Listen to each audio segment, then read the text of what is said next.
I want to back my way. Yeah.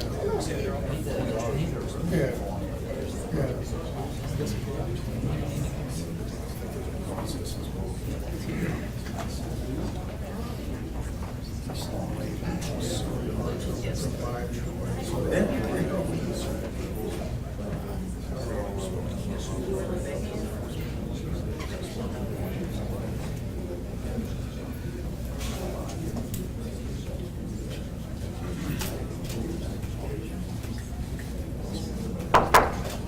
All right.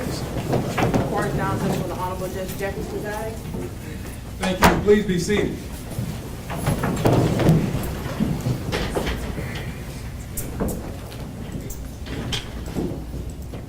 All right. Good morning, everybody. Welcome to the City of Columbia Municipal Court. We are here in the matter of the state of South Carolina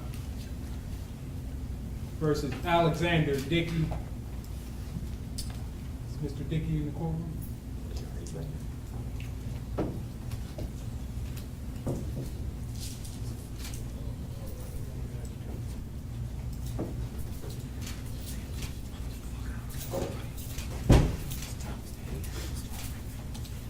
Good morning, Mr. Dickey.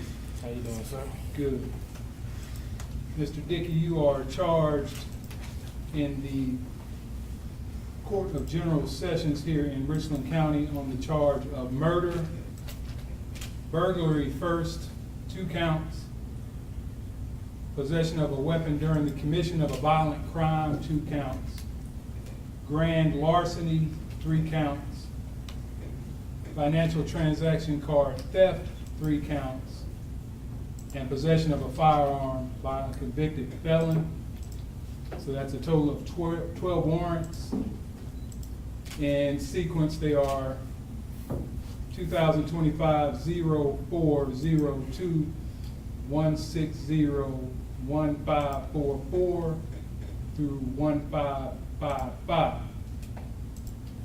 Under our United States Constitution, our South Carolina Constitution, and South Carolina state law, any time a person is arrested and charged with any criminal offense, they have a right to come before a judge to determine their eligibility for release while the case is pending trial. It is commonly known as bond setting. In this case, as you've heard, one of the warrants you are faced with is for murder, and under South Carolina Code of Law, section 17-25-45, murder is an offense that carries as much as life in prison. And because of that, South Carolina law requires that your bond on that warrant be set in the Court of General Sessions. It is also my understanding that you are being held in Lexington County without bond. So today will act as a de facto arraignment in that I will not set bond on any of these charges. They will all be sent to the Richland County Court of General Sessions to be set by a circuit court judge. Yes, sir. Now, when your case does go to trial, you have both the right and the obligation to be present in court anytime this case is called for any hearing. If you are not present when the case is called, a bench warrant will be issued for your arrest if you are out on bond. Yes, And when sir. that bench warrant is served on you, you will be brought back to the jail and remain in the jail until these charges are disposed of. Also, by failing to appear, you may have forfeited any bond that you post in order to be bonded out, if you are able to bond out. And you could face an additional criminal charge for failure to appear in court. Yes, sir. You do have a right to an attorney. If you cannot afford one, one can and will be appointed to represent you.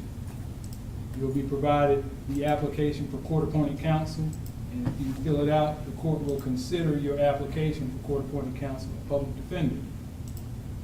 You also have the right to represent yourself without an attorney. It is my legal duty, however, to inform you that self-representation, proceeding without an attorney at your next court date or any other court date, can be very dangerous.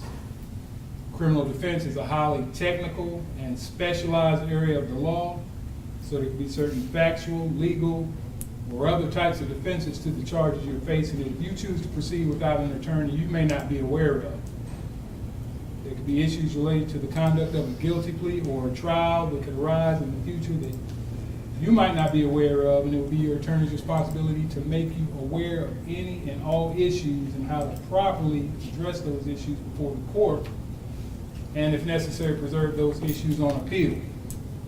There could be collateral consequences to a conviction that you're not aware of, including but not limited to an increased penalty for any subsequent offenses, the suspension of your driver's license, the restriction of your right to possess firearms or ammunition, or your immigration status could be affected. So if you do choose at your next court date or any other court date to proceed without an attorney, understanding that you yourself will be responsible for complying with all the applicable rules of court, including rules of evidence, procedural rules, and proper behavior before a judge and or a jury. Understand you do have a right to a jury trial to dispose of these charges. In the Court of General Sessions, you are presumed to be requesting a jury trial until and unless you formally waive that jury trial right on the record in court.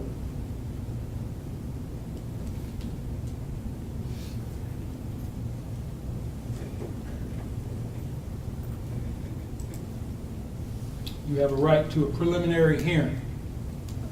Preliminary hearing is a probable cause hearing. You must make that request for the preliminary hearing within 10 days of the bond setting that will occur in the Court of General Sessions.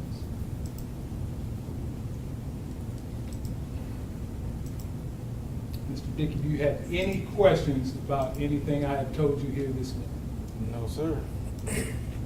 All right, thank you very much. This court is adjourned.